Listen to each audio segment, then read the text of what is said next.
The intersection of video games and the military is undeniably messy.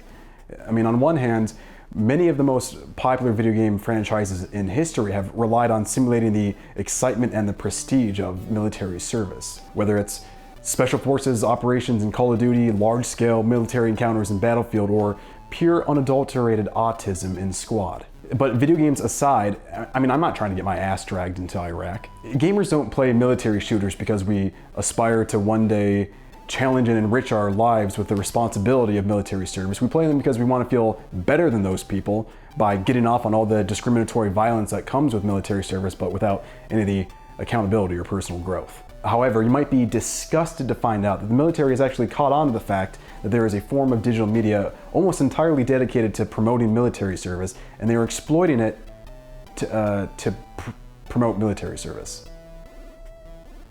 Now, you may have been fooled into thinking that the military only recruits using literally every other form of digital and printed media, including flyers, brochures, posters, stickers, letters, emails, websites, and actual video games. But the truth is they've also invaded the world of Twitch streaming. And this begs the question, is nothing sacred? Earlier this week, an article written by Jordan Ewell of The Nation shed light on some questionable giveaways being held on the US Army's Esports Twitch channel. Now, I know what you're thinking. The US Army has an esports team? I was surprised when I heard about this too, but they aren't just another recruiting arm of the US Army. They're also the premier fighting force in the United States has recently declared war on pussy.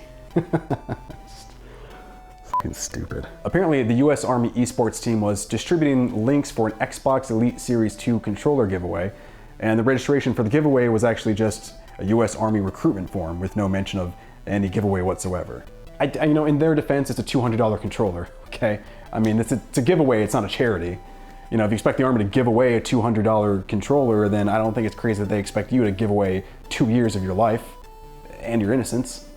And really, I mean, the chances of you dying on deployment is like pretty low. The Army's KD ratio is pretty crazy right now. And we've basically been spawn camping the enemy for the last like 5 years. And yeah, I mean, when you leave, the people that you love will forget you.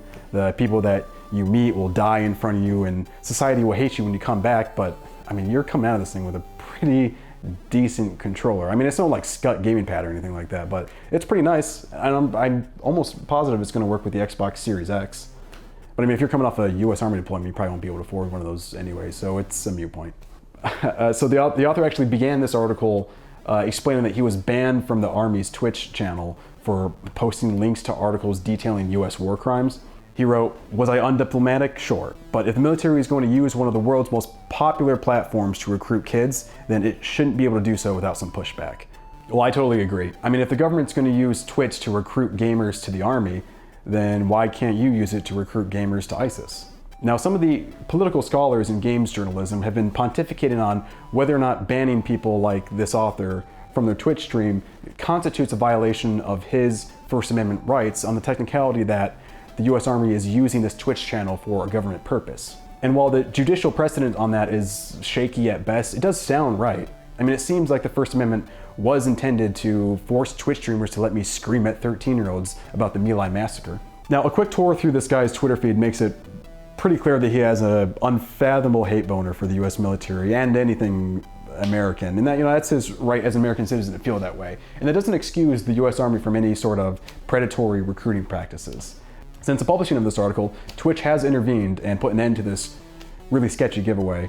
But the US Army's Twitch channel still stands and their esports team still operates, singing its praises of military service to its young audience. And this will no doubt usher in a conversation of where we as a culture want to draw the line with military recruiting. And it's a conversation I'm not really interested in participating in because I'm too old to join and I don't give a shit and I just want to play Ghost of Tsushima. So I'm gonna go do that now. See ya. Hey everyone, thanks so much for watching. I hope you enjoyed this episode. I'm going to be playing around a little bit with the format of Gaming Update, and I think what I'm going to try to do is make like short, sweet, more punchy episodes that I can upload more frequently. So if you like this, that's a good thing, and I'm going to try to be a little bit more consistent with this. I won't fault you if you don't have a lot of hope in that, but that's totally cool. And yeah, hopefully we'll try to get CJ in one of these episodes real soon. All right, I'll see y'all next time. Peace.